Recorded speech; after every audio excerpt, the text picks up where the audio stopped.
Bonjour, bonjour, bienvenue dans cette deuxième vidéo consacrée à JavaScript. Alors on va expliquer cette fois-ci le système des variables et des constantes.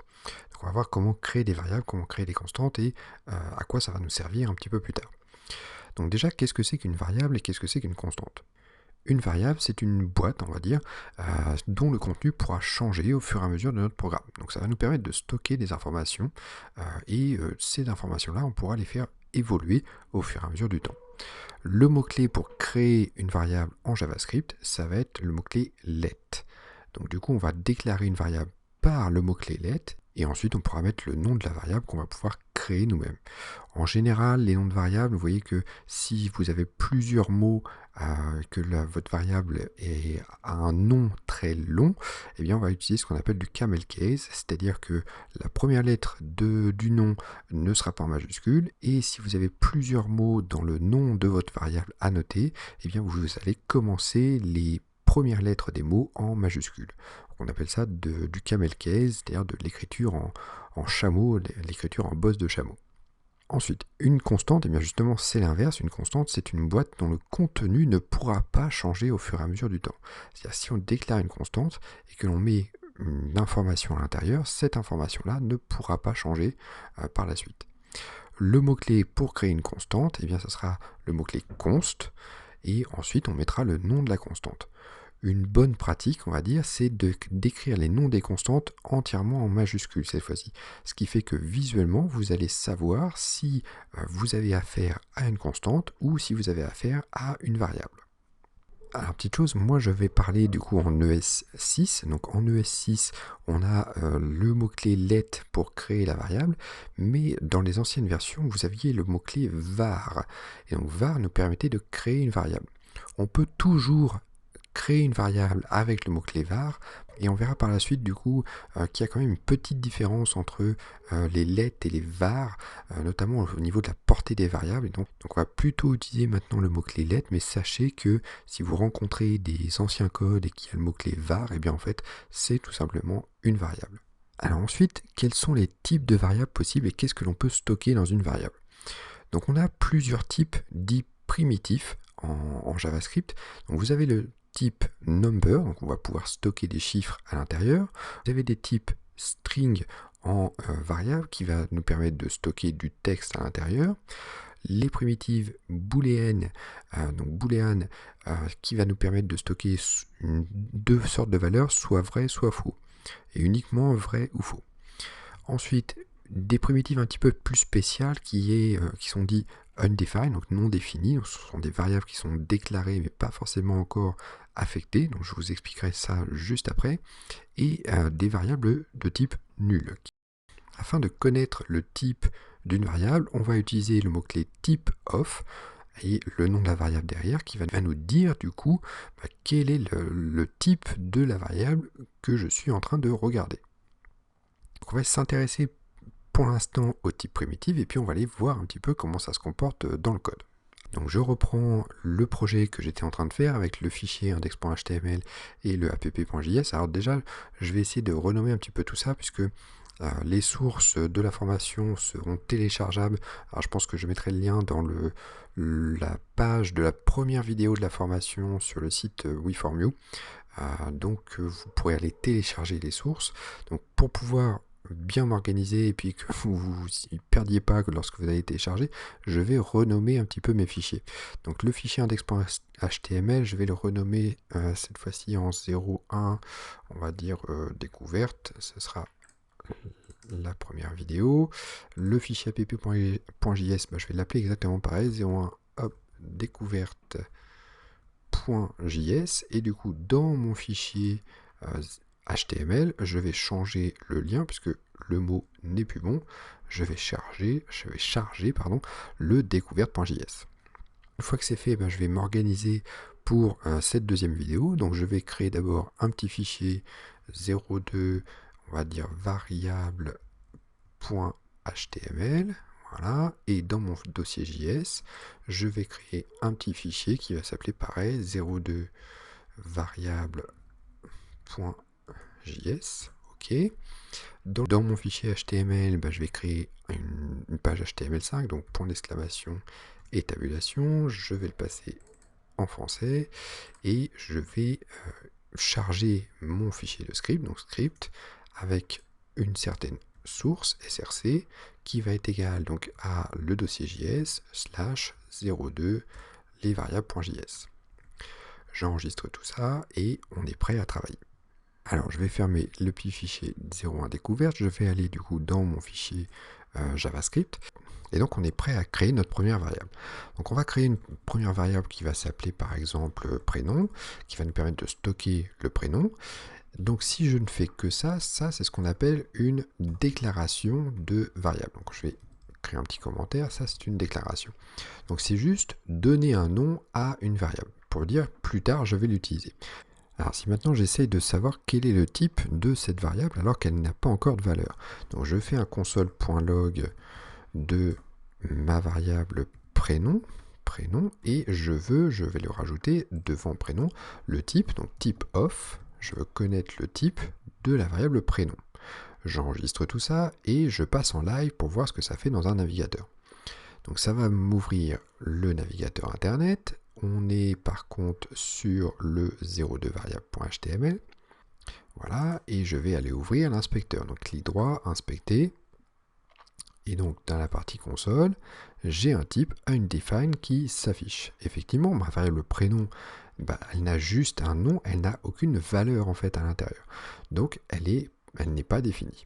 Donc je lui donne une valeur en faisant une affectation. Donc si je veux faire une affectation de valeur, eh bien mon let de prénom aura pour valeur égale à Gaël, qui est mon prénom. Du coup, je vois bien que le type de ma valeur est une chaîne de caractères string.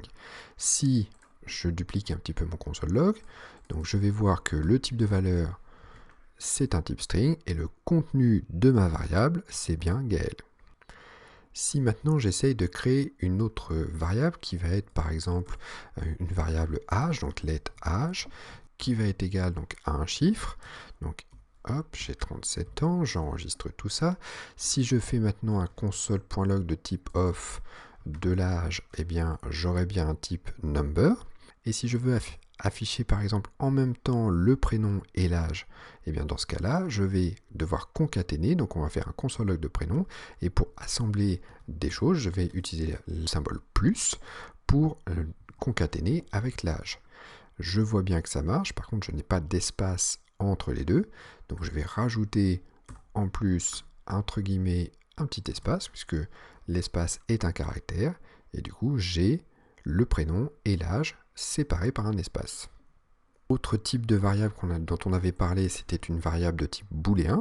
Donc si par exemple je crée une variable let par exemple en ligne, est-ce que je suis en ligne ou pas? Donc cette variable va avoir la variable true comme vrai, et du coup si je fais un type of de ma variable en ligne, voilà, j'ai bien un booléen en retour.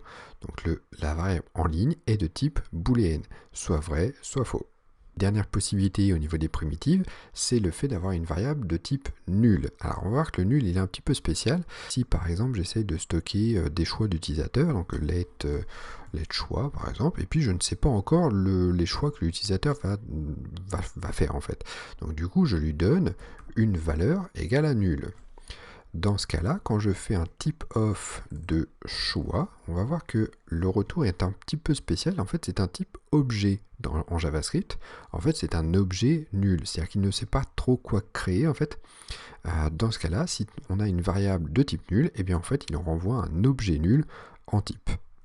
En fait, ça vous indique finalement que la variable existe, mais qu'elle est vide, en fait, que c'est un objet vide. Ce qui est assez différent d'une variable, par exemple, qui n'existerait pas du tout. Si je duplique ça et que je fais un type of de, par exemple, une variable qui n'existe pas, donc de la ville, voilà, je n'ai pas défini de ville au-dessus, du coup il me dit, ça, ce n'est pas défini, ça n'existe pas encore. Ok, donc là on vient de voir donc, tous les types de primitives. Alors du coup, je vais essayer de commenter un petit peu mieux ça pour que les notes soient un petit peu plus claires. Donc ici on a un type string, ici on a un type number, ici on a un type boolean, voilà, et on a un type nul. Ok. Je vais essayer de réorganiser un petit peu mon code encore. Donc le type of de ville, c'était juste pour vous montrer, mais ça ne sert pas à grand chose. Ensuite, je vais déplacer ma ligne qui me fait la concaténation, l'assemblage du texte ici. Donc je vais la mettre vers le bas, donc Alt et flèche du bas. Voilà, et puis je pourrais rajouter aussi derrière d'ailleurs le plus en, on va dire le petit texte. Voilà, comme ça on a la petite phrase qui est un petit peu mieux formatée. Alors, un petit point donc sur la concaténation, on appelle ça donc l'assemblage des textes. Concaténation. Voilà, donc on peut très bien le faire donc avec le symbole plus entre les variables et les textes, mais on a une nouvelle façon d'écrire depuis ES6, donc si je duplique un petit peu cette ligne-là, qui est avec un guillemet un petit peu spécial, qui est l'accent grave. Donc pour faire un accent grave, c'est Alt-GR7, et vous le faites 2 fois pour que le double guillemet eh bien s'écrive. Donc c'est un accent, vous voyez, un petit peu de travers, un accent grave. Du coup, à l'intérieur, on va pouvoir faire appel à certaines variables avec une écriture en $accolade. Donc si je fais $accolade, à l'intérieur, du coup, je peux appeler une variable, donc par exemple la variable prénom. L'intérêt, du coup, c'est que je pourrais, du coup, le cumuler directement avec des textes, donc à l'intérieur des accolades. Donc par exemple, je pourrais dire « je m'appelle », voilà, avec donc le prénom, virgule, j'ai, et donc on veut la variable maintenant de l'âge, donc entre accolades, l'âge, et en. J'enregistre ça, et donc j'ai ma phrase qui se construit directement donc avec à l'intérieur des variables. Donc c'est une écriture qui peut être sympa, qui permet d'être un petit peu plus lisible finalement que de jouer avec des plus et des guillemets un petit peu partout.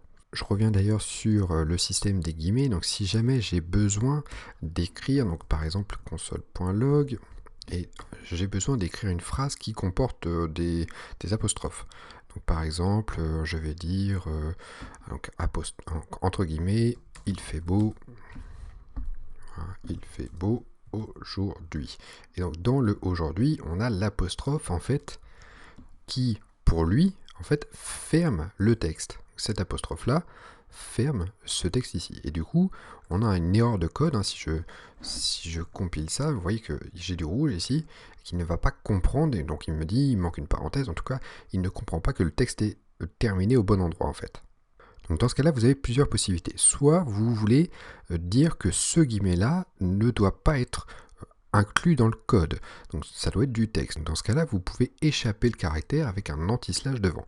Et vous voyez que pour lui, le code serait bon.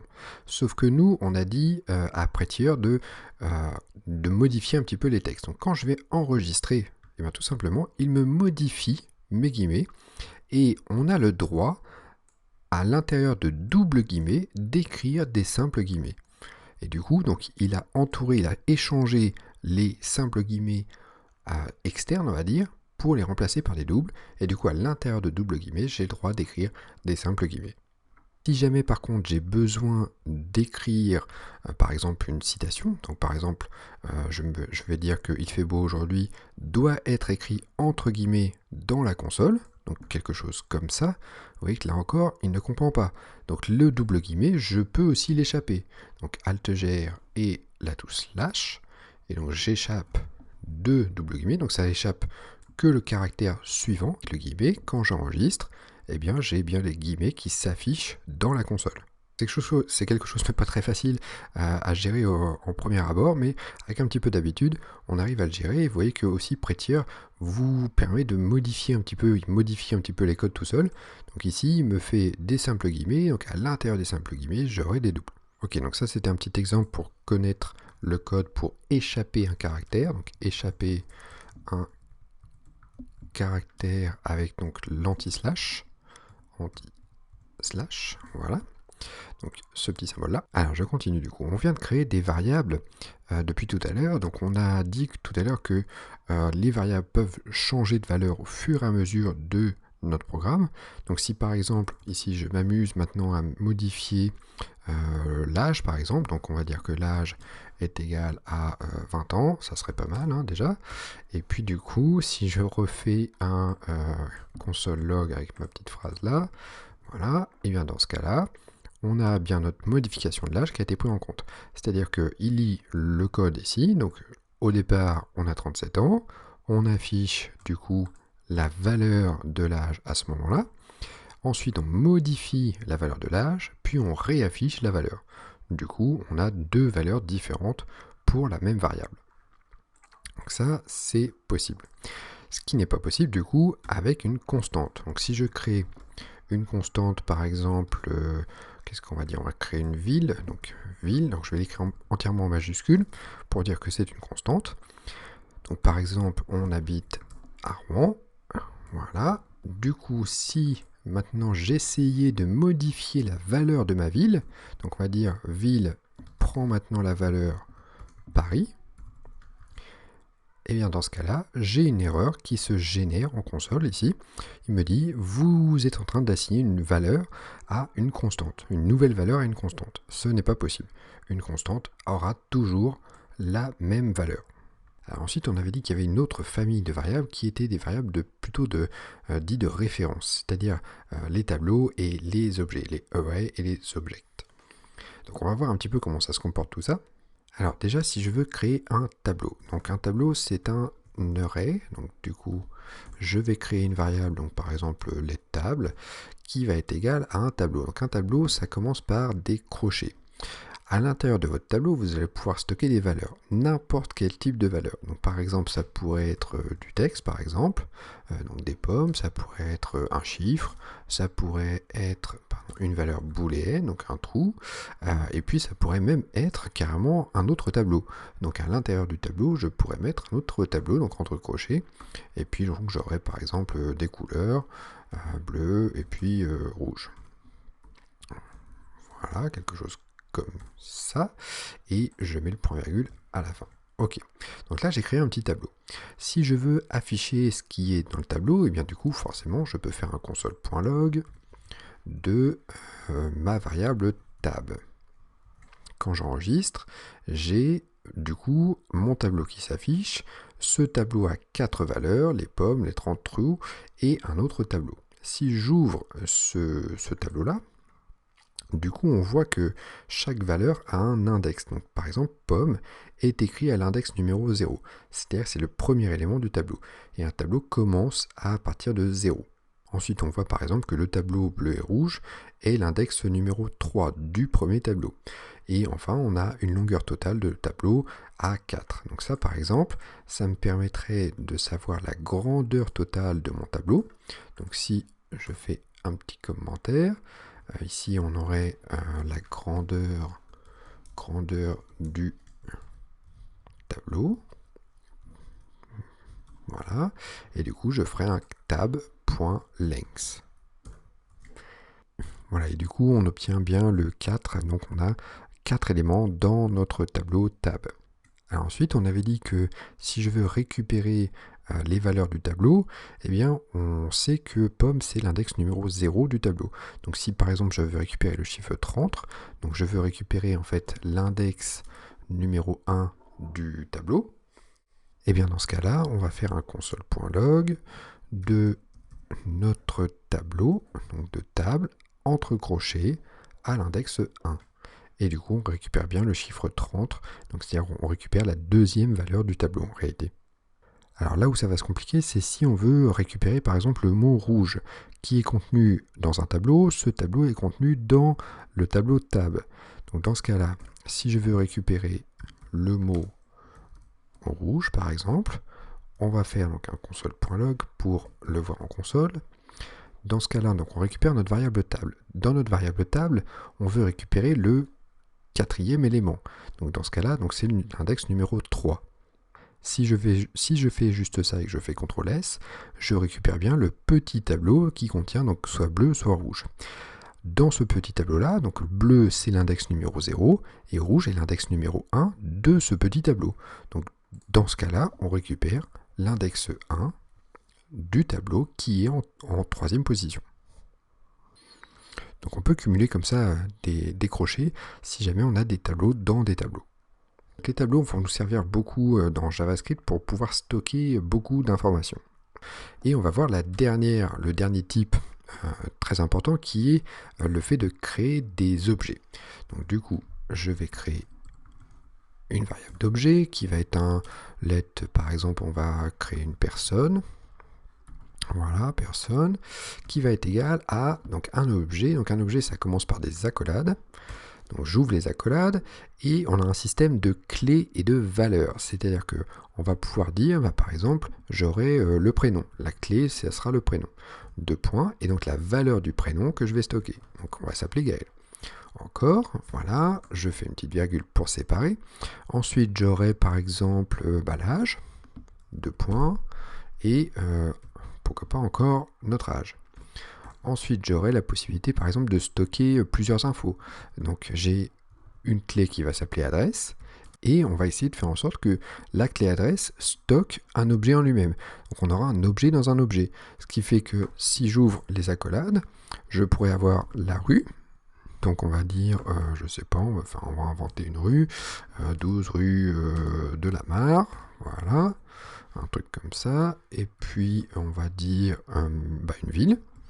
Une clé ville, et donc on aura Rouen. Voilà, je ne sais pas s'il y a une rue de la Mare à Rouen, mais c'est pas grave.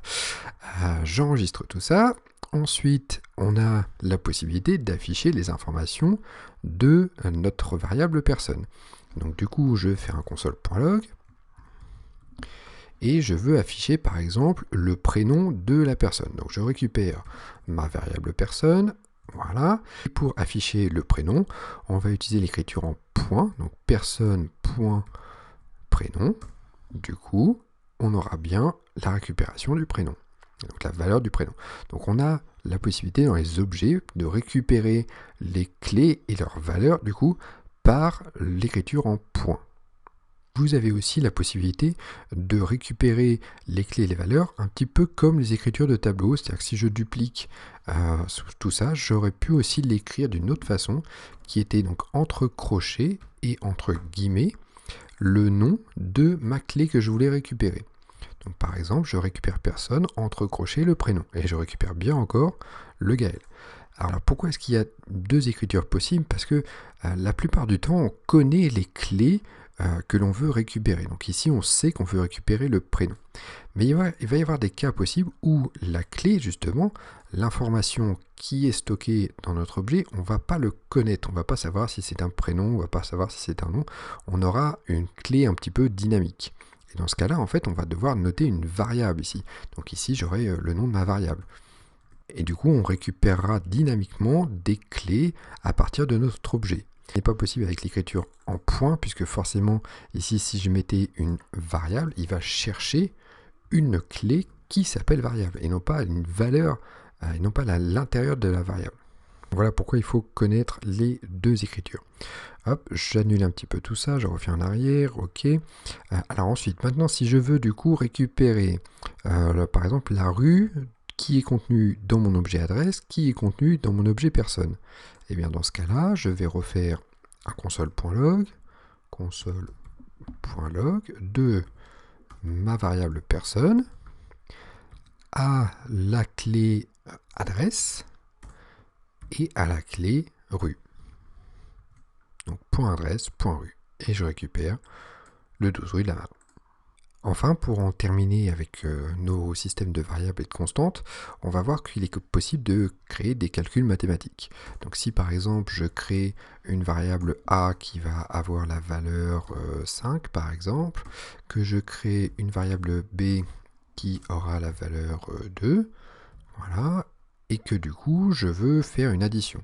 Donc on va faire addition de mes deux variables, et bien je vais faire un console.log pour voir le résultat directement dans la console de A plus B. Et du coup, on a bien le 7 qui s'affiche. Donc ça, l'addition est symbolisée avec le symbole plus. Si je duplique un petit peu tout ça, on va le faire 4 fois, on aura donc la soustraction, voilà, qui sera donc forcément avec le symbole moins, la multiplication qui sera avec l'étoile. Voilà, j'enregistre et on voit les calculs se faire, la division, ok, qui sera donc avec le symbole slash. Du coup, tous nos calculs se font, impeccable. On a un quatrième symbole pour les calculs mathématiques qui est très utile, qui s'appelle le modulo. Donc le modulo, en fait, c'est le restant d'une division. Donc le symbole modulo en programmation, c'est le pourcentage. Donc A%B, ça veut dire le restant de la division de 5 divisé par 2, et donc on a un restant de 1. Donc ça, on va l'utiliser très souvent finalement en programmation pour notamment savoir si ce sont des chiffres pairs ou impairs. Donc si le restant de la division vaut 1, et bien dans ce cas-là, on sait que c'est un chiffre impair, que le chiffre de départ est impair. Si jamais let A valait 6, que j'enregistre, dans ce cas-là, le restant de la division vaut 0. C'est-à-dire que 6 est bien divisible par 2, et dans ce cas-là, on sait que le chiffre de départ était un chiffre pair. Encore quelques petites abréviations mathématiques à connaître. Le fait d'incrémenter un chiffre, c'est-à-dire faire plus 1 sur un chiffre. Donc forcément, on pourrait dire que A est égal à A plus 1. Très bien, donc, ok, on reprend la valeur de A ici, donc c'était 6. Au 6, on lui rajoute 1, ça fait 7, et du coup, on met le 7, on remet 7 dans la valeur A, du coup, ça écrase l'ancienne valeur. Donc si je fais un console.log de A, donc on a bien plus 1 qui a été fait, et du coup, on a 7 qui s'affiche. Sauf que cette écriture-là est un petit peu longue, on va dire. Donc vous avez plusieurs façons de le faire. Maintenant, on a notamment une écriture en plus plus. Donc si je fais A plus plus, ça veut dire A prend une valeur, prend 1 de plus, on va dire. J'enregistre ça, et du coup, ça me fait encore 7. Une autre écriture possible, c'est l'écriture qui est maintenant conseillée en ES6, c'est de faire A plus égale 1. Ça veut dire en fait que l'on reprend la variable A, on lui rajoute 1 et on le remet finalement dans la variable A de départ. Du coup, on obtient encore 7. D'accord? Donc pour incrémenter, vous avez plusieurs façons d'écrire. C'est celle-ci, on va dire, qui est recommandée désormais, mais vous trouvez très souvent cette écriture-là en A++, ce qui est exactement la même chose, équivaut à, on va dire, équivaut à A est égal à A plus 1. Voilà, quelque chose comme ça. Sur le même principe, si on veut décrémenter quelque chose, donc je vais copier-coller tout ça, je vais dire décrémenter, donc faire moins 1. Donc on pourrait dire que la variable b est un moins égal 1. Ensuite, on pourrait faire b moins moins, qui existe comme écriture, et donc une autre écriture, et tout ça, ça équivaut au fait que b soit égal à b moins 1. Voilà, si maintenant je fais un console log de b, j'ai bien 1, c'est-à-dire qu'on était parti de 2, et on a enlevé un chiffre, au 2, on obtient 1.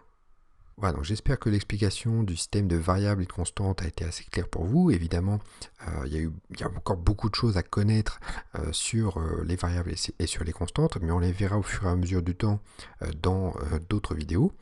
Et puis on se retrouve tout de suite pour la prochaine vidéo qui va concerner la création de conditions, des fonctions si ou des switches en JavaScript.